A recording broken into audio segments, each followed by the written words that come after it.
Muy buenas noches, compañeros ciudadanos. Estamos aquí en un escenario nuevo que busca generar polémica, que busca discutir los problemas fundamentales a partir de la libertad que nos da la autonomía universitaria. Este set es un set especial, es particular.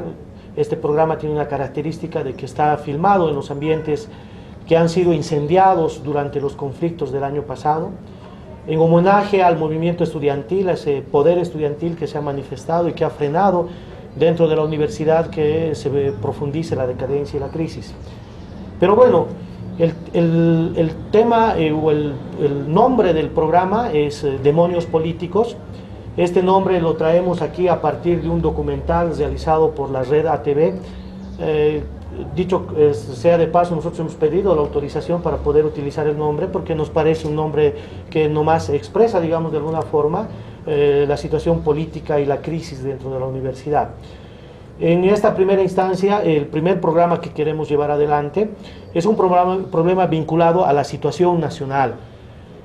El 21 de febrero de este mes se ha llevado adelante el referéndum nacional, donde se ha preguntado si los ciudadanos bolivianos están de acuerdo con que se vaya a reelegir el presidente y el vicepresidente. Pero el hecho mismo del referéndum, el hecho mismo de las fuerzas políticas que han estado, digamos, en el escenario de la polémica nacional, trae seguramente mucho material para poder ser analizado, trae muchos elementos que tienen que ser dilucidados, y por eso esta mesa, para discutir, para debatir, no es un programa habitual, es un conversatorio. No hay las formalidades de los programas que si no hablas en 3 minutos se te cortan, o en 4 minutos. Aquí funciona todo, ¿no? Lo único que les vamos a pedir es que no lleguen a los golpes, aunque también podría estar bien para que haya mayor audiencia, el programa, ¿no? Promocionar el programa. Sí, y bueno, antes de comenzar con la palabra a los distintos expositores, queremos decir que en este programa también hemos querido tener la contraparte, la parte del gobierno, ¿no? Hemos invitado de manera oficial y lo hemos hecho saber al señor Carrillo. Esta mañana lo hemos buscado, lo he ido a buscar personalmente para que pueda asistir al programa y pueda expresar las ideas fundamentales del gobierno, pero se ha comprometido para estar a las 4 en punto, pero lamentablemente no estuvo para el momento de la filmación. En todo caso, en otra oportunidad vamos a tratar de buscar nuevamente tener, digamos, la posición de parte del gobierno y estar también en el escenario del debate que es muy importante para todos, ¿no? Entonces, el tema central, compañeros, el tema central es que se pueda debatir el tema del referéndum, sus resultados, cuál es su balance sobre el tema y cuáles son las perspectivas sociales, políticas después del referéndum, porque el referéndum se da y no se acaba el mundo continúa, la historia continúa a su paso, entonces es necesario obviamente darle la perspectiva, ¿qué va a pasar después del referéndum? Porque independientemente de que salga un resultado u otro resultado, la situación política va a continuar en el país, la economía, las familias van a continuar trabajando y todo eso, ¿no ven? Nosotros vamos a seguir en la universidad, seguramente seguirán habiendo huelgas, todo, pero bueno, queremos saber cuál es su posición. Primeramente, antes de que puedan hacer el uso de la palabra, les vamos a pedir que puedan presentarse y decir cuál es su pequeña trayectoria, y empezamos, digamos, nuestra opinión o nuestro criterio, nuestro balance político sobre el tema central, pudiendo también las personas que están aquí poder preguntar, interrumpir, poner una puntualización, preguntar, ¿no? O sea, a la más amplia libertad en esta mesa. Bueno, empezaremos primeramente por el compañero Ariel Román. Bueno, yo soy Ariel Román y tengo opiniones como militante trotskista sobre lo que está ocurriendo, y creo que mayor currículum que ese no puedo presentar, ni tampoco me interesa. De acuerdo. Bueno, bien, mi nombre, como ustedes saben, es Rolando Tellería. Soy profesor en la carrera de Ciencia Política hace bastantes años. No tengo militancia. Quizá la única militancia que tengo es la de mi amado Club Aurora. Ahí puedo incluso debatir a muerte, ¿no es cierto? Y esa es un poco mi trayectoria, queriendo también interpretar, estudiar la política. Es un hobby, ¿no es cierto? Que nos proporciona ese hábito de enseñar, de leer, de investigar, de estar siempre actualizándonos con los asuntos políticos, y por supuesto que muy agradecido por su invitación. Bueno, en principio, Helen, agradecer pues a esta forma de comunicación que viene realizando la PULI hace tiempo, tratando de dar a conocer a la Universidad Mayor de San Simón hacia afuera a través de Poder Estudiantil, y me parece interesante, además en este ambiente que ha dejado huellas, interesante iniciar, digamos, esta apertura de comunicación para poder conversar. Bueno, mi nombre es Ramiro Ayala, tengo conocimientos en ciencias económicas, ciencias políticas, y en este estado plurinacional sería yo de origen étnico quechua. Mi cuna es esa. Indudablemente que hay una movilización social. No quiero disfrazarme, quiero ser lo que soy, pero soy parte, digamos, de esta construcción en la movilización social de la ciudad metropolitana. Es un sujeto complejo que a través de Poder Estudiantil, que los voy siguiendo en alguna comunicación a través de la radio, van tratando de ubicar esa dinámica que la sociedad tiene en su transformación, para no detenerse en el pasado y estar chicotándonos masoquistamente. Doctor Tellería, más o menos yo creo que usted ha debido ver de muy cerca, como todos los ciudadanos bolivianos, hemos observado el escenario político antes, durante y después del referéndum. Bien, este tema del referéndum tiene que ser, desde mi punto de vista, analizado de manera mucho más contextual, ¿cierto? Yeah. Mucho más global. No puede ser analizado como un episodio político, digamos, del momento, porque está ligado a varias estrategias, y a mi juicio está ligada a la estrategia de reproducción permanente del movimiento al socialismo, ¿no? Ellos consideran que su denominado proceso de cambio no debe sufrir interrupción alguna. Y la única forma en este momento de ejercer, de llevar adelante esa estrategia es precisamente con su líder. Porque a mi juicio esa es la única fortaleza que tienen. El más sin Evo Morales no es el más, ¿no es cierto? Evo Morales es la figura, es el caudillo, y es el elemento competitivo desde el punto de vista electoral para, prácticamente como lo ha demostrado en el pasado, destruir a sus opositores electoralmente.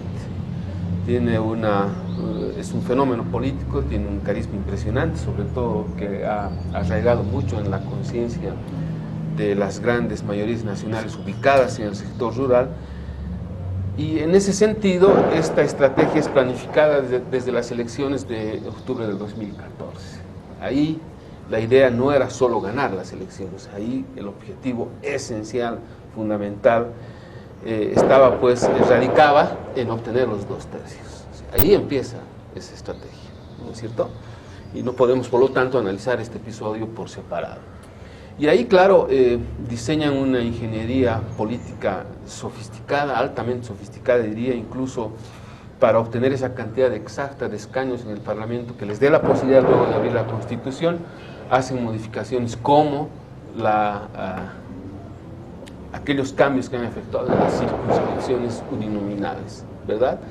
Ellos eliminan algunas circunscripciones uninominales urbanas, ¿no?, en favor de la otra lógica, ¿no es cierto?, para que sean elegidos a través del voto. Entonces ahí van construyendo ya toda una estrategia, toda la agenda política de Morales, desde el teleférico, desde la cumbre de los G77, en fin, todo eso estaba ligado precisamente a ese objetivo, al objetivo de los 2 tercios.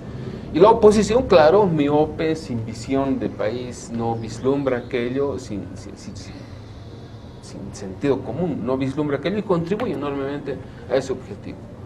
El MAS logra, con mucha dificultad, es más, forzando los resultados. Incluso tuve la posibilidad de publicar un artículo que titulaba precisamente 2 tercios truchos, porque ellos logran los escaños necesarios para alcanzar esta fuerza política, quitando incluso 2 escaños, ¿no es cierto?, uno al Partido Verde y otro al Partido de Juan Sin Miedo, en una interpretación arbitraria. Eso fue fundamental para lograr los 2 tercios.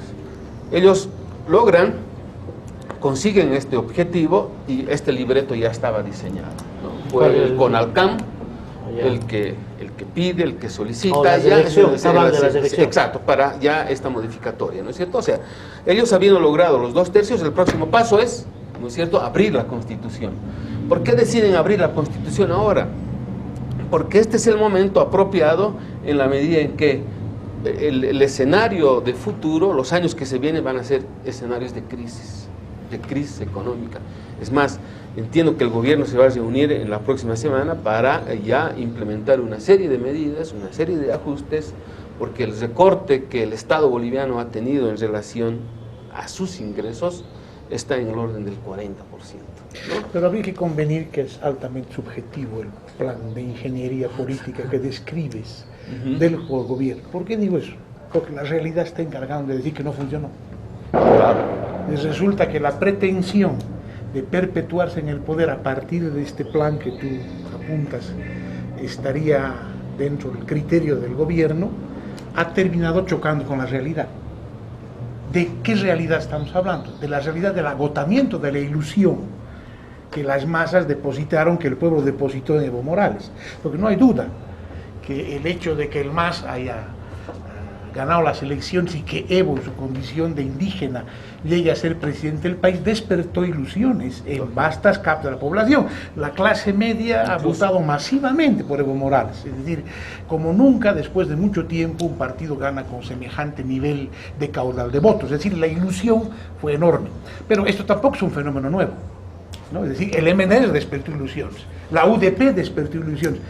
Ir más atrás, Belso era un caudillo adorado por las masas, y era hasta un semidios a los ojos de la población, o sea, que es un fenómeno recurrente, pero en todo caso termina por agotarse esta ilusión, porque en realidad creo yo que el referéndum es exactamente la forma como se ha expresado ese agotamiento.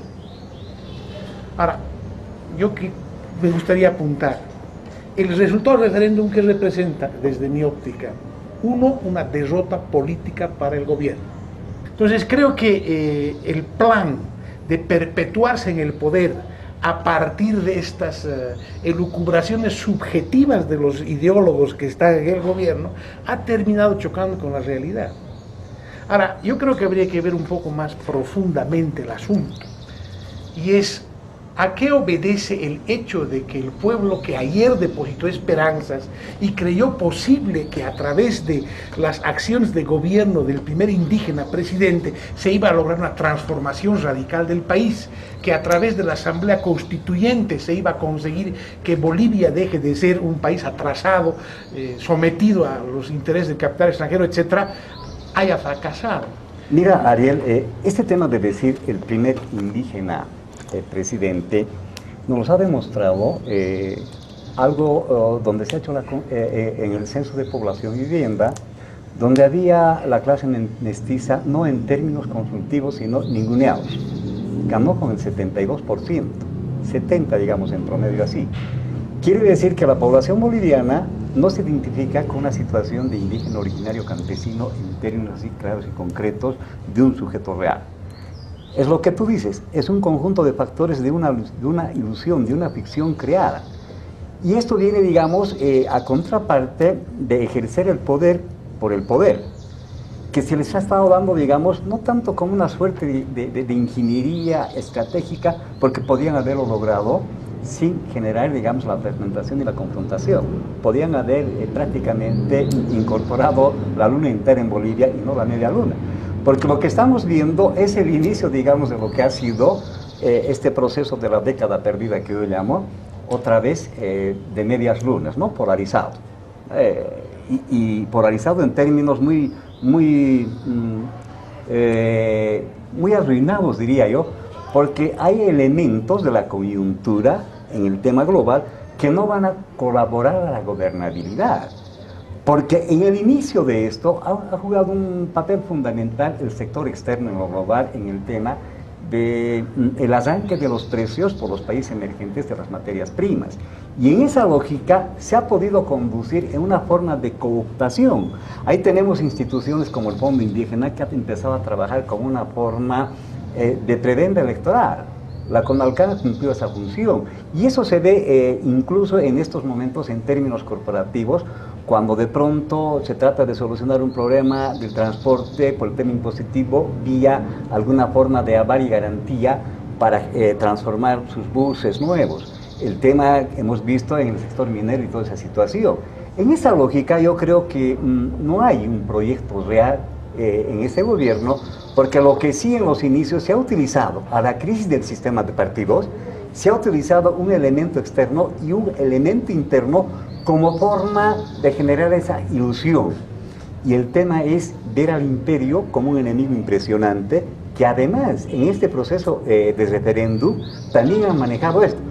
Y el enemigo interno es el neoliberal de los partidos tradicionales. Y han tratado de lograr más bien esa situación para esta elección del referéndum. Pero en la misma línea que plantea Ariel y tú también, Ariel hace énfasis en la idea de la desilusión. Tú hablas de ilusión, que defraudó la ilusión, eso podría perfectamente denominarse como desilusión, ¿no? Tú, en otras palabras, o sea, se acabó el idilio, como dicen, se acabó el idilio de las clases medias con ese proyecto. Tú, no son las clases medias, es un fenómeno fundamentalmente, general.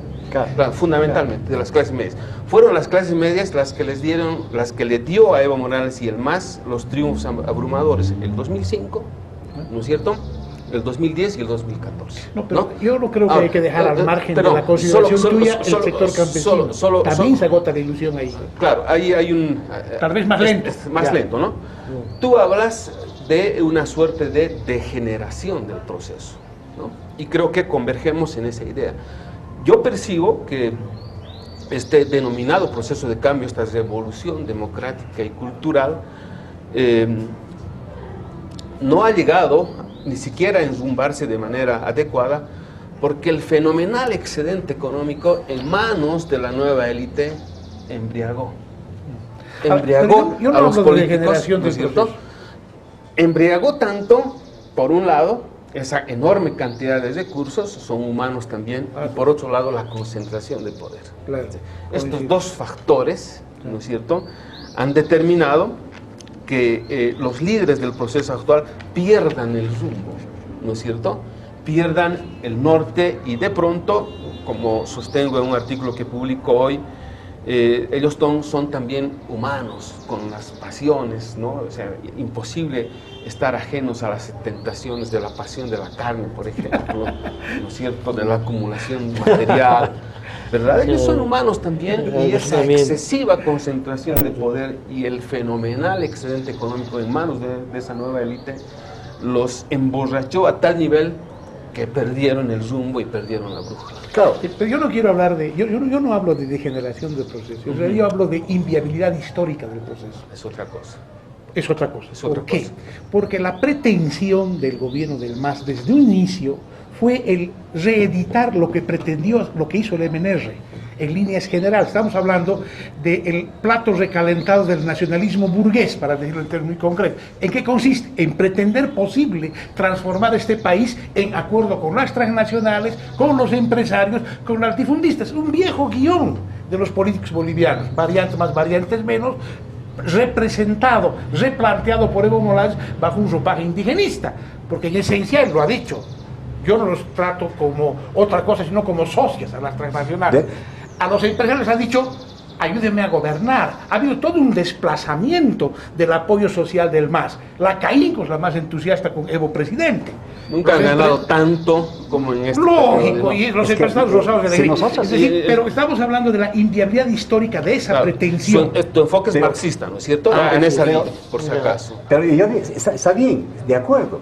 Es que en realidad esa inviabilidad histórica se da con el proceso mismo de inicio. Claro. Porque todos los vicios están en la situación tipo de trabajo ONGcista. Es así. Y de pronto, digamos, la Asamblea Constituyente viene incorporado con elementos que no son nuevos líderes políticos salidos de una visión que no fuera del sistema de partidos, sino una cooptación de los peores elementos del sistema de partidos para entrar ahí. Arce Catacora, por ejemplo, como técnico económico, era el bodeguero de Sánchez Lozada. Y el capo del Banco Central, un cochabambino, Morales, Morales Anaya. Un técnico que colocó en orden y disciplina el Banco Central, ¿no?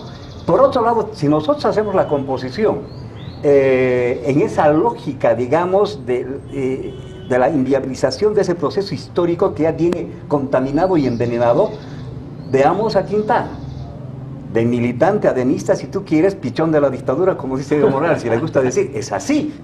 Es más, sataniza la situación del mundo globalizado, y cuando ve a la Alianza del Pacífico, porque se cae el ALBA, la Alianza Bolivariana, porque se cae, sataniza y dice que Chile, Perú, México y Colombia, con la Alianza del Pacífico, son países derrocadores, dictatoriales, golpistas. Mentira, cuando Bachelet prácticamente baja la careta y dice en una reunión grande que ha tenido, digamos, el Asia-Pacífico, bueno, yo valoro a Piñera, a su antecesor. O sea, la hermana Bachelet con la que hemos estado tomando chicha en San Benito, por este tema del Parlamento, de la infraestructura del Mercosur, ¿no? Entonces, en esa lógica, lo que vemos, elementos, si hacemos nosotros un inventario de los diputados uninominales, plurinominales del movimiento al socialismo, si no vienen del MLS, vienen del MAS, si no, vienen del MIR, de la UCS. Entonces, en esa lógica, no podemos hablar de un nuevo socialismo, e incorporan la situación del socialismo del siglo XXI como una forma incluso de adormecer a las masas, en el sentido de decir, bueno, uno de los niveles, la economía indígena originaria comunitaria campesina, que eso en ninguna parte de Bolivia se da. Existe una forma de trabajo cooperativista que se llamaba el Yanapanaco, un trueque de fuerza de trabajo por fuerza de trabajo. Bueno, pero en esa lógica, lo que tú dices, incluso se han desilusionado los campesinos, es verdad. ¿Por qué no se van a desilusionar? Porque gente que no tiene, digamos, estudios académicos, pero sí tiene principios y valores fundamentales, dijeron pues, y colocaron ellos como una situación de pantalla de humo al mundo, ama Luya, ama aquella, ama Súa, y contemporáneamente ama Yuncu. O sea, no seas mentiroso, no seas flojo, no seas adulón. Pero eso es lo que más se realiza, digamos, y el fondo indígena es el desmentido total. Lógico. Pero mira, Ariel, tú tienes razón. Sin embargo, quisiera puntualizar esta idea. Esta nueva élite que se ha embriagado, que se está beneficiando, ¿no?, de ese fenomenal cantidad de recursos en licitaciones, en la administración de los fondos públicos. En eso creo que Amalia Pando es bastante incisiva. Con el discurso del Estado plurinacional, bueno, claro, ¿no?, y el discurso indigenista, ¿no es cierto? Esta gente, esta nueva élite, reitero, está gobernando en función a sus intereses. Hay están forjando una enorme cantidad de riqueza. Entonces, en determinado momento, el indígena, el originario, tiene pues que asumir cierta conciencia, en el sentido de que esos individuos, ¿no es cierto?, lo han usado como escalera. Están usando, pero de manera cínica, ¿verdad? Y como tú dices, ese proceso se ha iniciado ya, y está en pleno proceso de avance. Es más, la abrumadora votación que tiene Evo Morales en la zona rural no es un voto de convicción, no es un voto de principios, es un voto de sindicato, es un voto, pero absolutamente obligatorio, coercitivo, ¿no es cierto?, donde ahí ya se han perdido, a mi juicio, todos aquellos principios y valores democráticos. ¿No es verdad? Yo incluso hasta relativizo el valor del volumen actual de la votación en el campo. Como no hay control, hacen lo que quieren ahí, ¿no? Ánforas llenas, papeletas marcadas. Voltadas. Es decir, yo, después de lo que se ha visto en la ciudad, donde han denunciado alteración de resultados y cosas, ¿qué habrán hecho en el campo? Esa es la pregunta. Pero convengo contigo de que el proceso de desilusión, de agotamiento de la esperanza depositada en el Evo, ritmos más acelerados menos, en el campo también está. Pero yo encuentro que la causa más importante está en la frustración de la expectativa del campesino, claro, respecto al gobierno. ¿En relación, claro, a qué cosa? Al derecho a la autodeterminación. Está el caso de Jacobo Mora, está el caso del TICNIS. Ahí el respeto a la decisión de los pueblos sobre los recursos de su región es nada más que un enunciado lírico que no se cumple. Así es. ¿No? Ahí está el problema de la tierra y obviamente de la superación de la miseria crónica en el agroboliviano. Tenía un amigo que era estudiante de agronomía acá en San Simón y que, bueno, por razones económicas tuvo que volver a su pago y terminó como dirigente sindical en la zona, y él me invitó a una charla. Y yo quedé sorprendido, es una charla que tuve hace un año más atrás, porque yo le fui a meter sin asco con Celevo y dije, aquí me van a pegar. No, me han aplaudido. Y lo que me interesante que recojo del asunto es que me dicen es que no ha cumplido. Aquí no ha llegado nada, no tenemos nada, claro. Igual nomás estamos. O sea, este es el hecho concreto, ¿no? Mira, yo estoy bien de acuerdo con eso. O sea, yo tengo una interrogante que me planteo a partir de la conversación.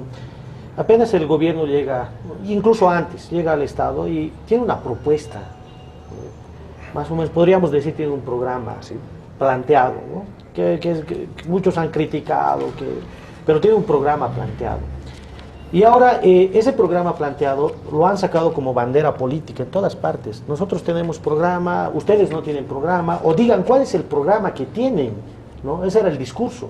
Nosotros tenemos propuesta, tenemos la agenda 2026, pero 25. No había competencia de programas, ni había competencia de candidatos. Pero aquí solo se trataba de una consulta para modificar pero yo me artículo refiero a 168. uno de los argumentos centrales que ha utilizado el gobierno para tratar de arrastrar al voto ciudadano. O sea, contaminó el proceso, claro, pero, ha terminado convirtiéndolo en lo que se llama plebiscito. ¿no es cierto? Ya puede ser. No, contaminó el proceso y le fue muy mal. Claro, pero llega un momento en que en la Corte, el Tribunal Electoral arroja un resultado, ¿no? Arroja un resultado. Y en el resultado se ve, por demás evidente, que hay un rechazo, podríamos decir mayoritario, al programa político del MAS. Y es que hubo 10 años para que el programa del político del MAS pueda tocar tierra, pueda tocar fondo. Y después de 10 años, la población ha podido evidenciar en la política diaria del gobierno, hablo por los comerciantes, hablo por el tema de los transportistas, hablo por los indígenas, hablo por la universidad, de manera concreta la política del gobierno. ¿No será que el referéndum refleja un agotamiento político del programa del MAS? Mira, Karen, en este tema si la oposición tiene programa o no tiene programa, si el MAS tiene programa o no tiene programa. Vamos a hablar sin situaciones tan ideológicas, digamos, seguramente que cada uno de nosotros tenemos, sino en el hecho concreto de lo que ha sido la estrategia de generar una matriz de desarrollo económico, si se quiere, desde Bolivia para la región. Y eso era prácticamente el gasoducto Bolivia-Brasil. Era la de estrategia de desarrollo energético para la región. Y en esta situación de vapulear a los partidos tradicionales, entre comillas, el MAS ha empezado a descalificar eso. Y ha perdido el tiempo. Esa es la década perdida que en estos momentos, para ser sintético, lo vamos a sufrir, y lo vamos a sufrir los bolivianos en carne propia, y el gobierno no sé hasta qué punto tendrá la capacidad de poder cooptar sin dinero el tema de la gobernanza y la gobernabilidad. Porque hace 4 semanas Chile le ha de vender gas. Anunció. 5 puntos. Hay un acuerdo ya, mi querido licenciado. Hay un acuerdo ya establecido, firmado. Licuado. Es un acuerdo energético. De gas, 5.5 BTUs, o sea, la tercera parte a la Argentina. A uno de nuestros socios Pero más importantes. claro, es que nosotros hemos bastardeado las relaciones internacionales, eso no se hace. Las relaciones internacionales son políticas de Estado y no es afecto y desafecto. Y por el otro lado, ese acuerdo energético complementado, desde Mejillones a Salta, van a vender energía eléctrica. Y ellos dicen, no, nuestra estrategia de desarrollo para la región energética, no, pero si eso es el proyecto neoliberal. Ese proyecto de neoliberal se lo ha perdido, se lo ha completamente. Es más, dentro de ese proyecto neoliberal, nosotros íbamos a tener termoeléctricas en el lado de Brasil, en el lado de la Argentina, petroquímicas en el lado de Brasil, en el lado de Argentina y a este lado. Pero no simplemente termina eso. ¿Por qué crees que la Argentina no se desespera en la situación de la reunión por el tema del precio? Tampoco Brasil. Con esa situación desesperada evocó a Brasil para hablar. Le dijo, pero flaco, aquí todavía no te daremos de eso. anda a hacer tus elecciones y vamos a charlar después. Porque de Brunei, Chile, para la triangulación del mercado, compra el gas y vende a la Argentina. Además, entre Chile y la Argentina van a desarrollar la industria de polímeros, porque la industria que tienen de polímeros de petroquímica General Mosconi es una monstruosidad, pues. No es, digamos, la situación de una fabriquita de no sé de qué, la que estamos haciendo en Bulubulu. Entonces, en esa lógica que supuestamente la Argentina tendría que comprarnos la urea para su producción agrícola, la década perdida. Entonces, este gobierno no tiene un proyecto económico. Claro. Pero, a ver, en relación a lo que tú afirmabas, tú señalabas de que la población habría visto que el programa estuviera agotado. Yo con absoluta sinceridad debo manifestar que la población muy poco percibe y entiende de programas, quizás nosotros en el ámbito académico. Lo que siente más bien la población hoy es engaño, ¿no? Frustración. Engaño, frustración, Desilusión, ¿verdad? Porque como muy bien enfatiza Ariel, hasta yo, yo he depositado mi confianza, esperando en una nueva forma de hacer política, en una verdadera revolución de la política, de servicio al conjunto, de interés general, tolerancia, no solo para un determinado grupo. De modo que yo veo que los grandes sectores de la clase media sienten ya que este proceso es todo un engaño. Y repito, a nombre del Estado plurinacional, con el discurso indigenista, la nueva élite azul está acaudalando enormes fortunas en la administración de los fondos fiscales, ¿no es cierto?, en las licitaciones, en las compras. El día domingo nos ha salido un estudio donde señala que aproximadamente el 67% del presupuesto nacional es adjudicada vía licitación directa. Y con esto, pues, está clarísimo, ¿no es cierto?, el manejo discrecional. Y todo se ha puesto en duda. En este momento, o sea, todo está en duda. Yo realmente no sé, cuando me pongo a pensar en el satélite, por ejemplo, soñaba y decía que el mismo domingo podíamos tener la posibilidad de contar con resultados finales, ¿no es cierto? Y de verdad, o sea, si empezamos a escarbar todos estos procesos, estos acuerdos, estos manejos, estoy seguro que pues acabaríamos todos embadurnados, yo diría, con líquidos realmente... Sí. Hay un aspecto que ha sido bastante polémico durante esta coyuntura, ¿no? Durante el tema de la polémica sobre el referéndum, y es el efecto Zapata. El efecto Zapata. Ellos una de las causas por las cuales se da este resultado y no obtienen el 70%, esta mañana lo decía el vicepresidente, ha sido la guerra sucia, ¿no? Y en honor a esa guerra sucia, ellos sienten la necesidad de controlar las redes sociales, porque dicen, no, las redes sociales son una de las causas por las cuales, ya por si acaso, sí, que van a meter una ley. Los cocaleros van a presentar un ley proyecto de ley. Sí, y yo estimo que en el transcurso de las próximas 2 semanas se acabó la libertad de opinión en las redes sociales. ¿Para qué tenemos? Podríamos, que no son las redes sociales, porque esta tendencia de adoptar rasgos cada vez más claramente fascistas y autoritarios viene desde hace rato, ¿no? Es decir, a mí me quedó grabado cuando estos compañeros que han formado esta organización de perseguidos y que han estado presos, masistas, que deciden nombrar otro candidato que no era de la simpatía de Evo, los han encarcelado. Sí, no. Y ha venido la persecución a toda acción independiente en Chinaota y en todo el país de parte de sus propios militantes y fuera, ¿no? O el anuncio reciente de Evo Morales, que agarra y proclama que las Fuerzas Armadas deberían hacerse cargo de la administración de las empresas públicas. Ya se hicieron cargo con la empresa constructora. ¿Dónde está la empresa constructora? Claro, les compramos sí, maquinaria y todo. Ha tenido siempre empresas las Fuerzas Armadas, pero lo que está diciendo Evo Morales es decir, militarizar Guanumi, militarizar las empresas del Estado. Es decir, los tipos están en una lógica de acción de esa naturaleza. Entonces, que pretendan coartar la libertad en las redes sociales es pues en el lugar más fascismo democrático en este químicamente momento punto. del mundo. Mira, Harling, en aras de desembocar en un tema que tú has planteado, pero a lo mejor por las limitaciones del tiempo no vamos a poder abordar adecuadamente. Tú hablabas de horizonte, qué se viene, cómo queda el país. Yo quiero aventurarme en esbozar algunas ideas en ese sentido y decirte, ¿no?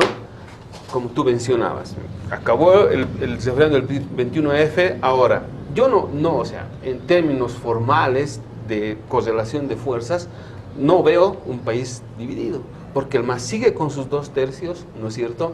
Va a gobernar todavía hasta el 2019, pero claro, esto tiene que servir como un jalón de orejas.